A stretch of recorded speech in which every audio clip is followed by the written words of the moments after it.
When Ethan was in school, he noticed something simple. Everything important happened through a keyboard. Essays, applications, research, messages. But there was something else. Speed decided who finished first. And he hated feeling slow. Hated watching the cursor blink while his thoughts piled up. Hated losing ideas because his fingers couldn't keep up. So while his friends were gaming, Ethan practiced typing. 10 minutes a day, sometimes 20. Sometimes late at night when the house was quiet and all you could hear was the soft tapping of keys. Typing websites, accuracy first, no looking at the keyboard. He even covered his hands with a towel once just to force himself not to peek. It felt boring at first, pointless even. His scores barely moved, mistakes everywhere. Backspace, backspace, backspace. But the numbers moved. 40 words per minute, 60, 80, 100.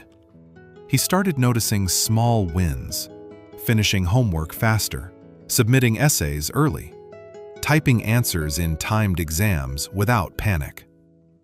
More important than the numbers was something else. The gap between his thoughts and the screen started shrinking. He could capture ideas before they disappeared. He could draft without stopping every few seconds. He was training himself to remove friction from his day. Years later, that quiet skill followed him into medical school, which isn't just hard, it's relentless. Long lectures, night shifts, and paperwork. Mountains of it. After every patient comes documentation, detailed, precise, required. Some students and junior doctors can spend up to 4 extra hours per shift typing notes, correcting errors, fighting the keyboard, rubbing tired eyes while the clock creeps past midnight. Ethan took 30 minutes to finish, where the rest took 4. Not because he rushed, because he didn't hesitate. He didn't look down. He didn't search for keys. He didn't lose his train of thought halfway through a sentence. He typed almost as fast as he thought, which meant something powerful. When others were still finishing documentation, Ethan had advantage. Not just time on a clock, mental space, energy, attention. Time to revise. Time to review cases in more depth, and time to stay a little longer when something felt unclear. Now, fast forward to one evening during his hospital training. He wasn't the most experienced person in the ward.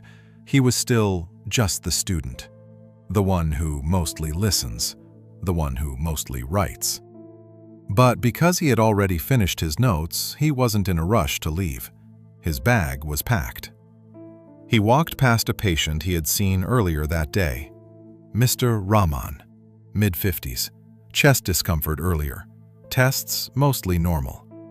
Family had gone home thinking everything was stable, but something felt slightly off. Let me ask you something. When you're tired and your shift is over, do you slow down and notice, or do you rush to leave? If Ethan had still been typing, he might have walked straight out. He stepped inside, asked a few more questions, checked earlier readings, compared numbers from 2 hours ago. One number had changed, subtle enough to ignore, serious enough not to.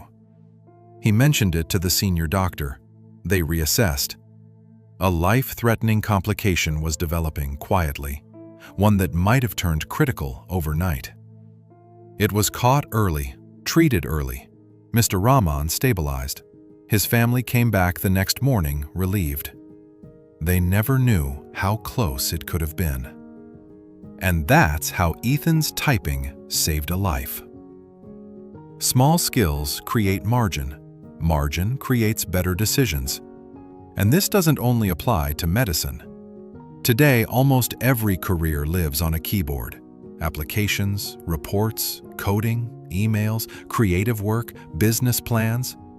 If you double your typing speed, you don't just save minutes, you save hours every week. What would you do with those hours? Learn something new? Start a project? Rest more? Notice more? So, here's a simple challenge. For the next 30 days, practice typing for 10 minutes a day. Track your progress. Focus on accuracy. Don't look at the keyboard. Treat it like a small daily habit. Because small habits feel ordinary, until one day, they aren't. If this made you see a basic skill differently, give us a like. Share it with someone who spends half their life on a keyboard. And we'll see you in the next video.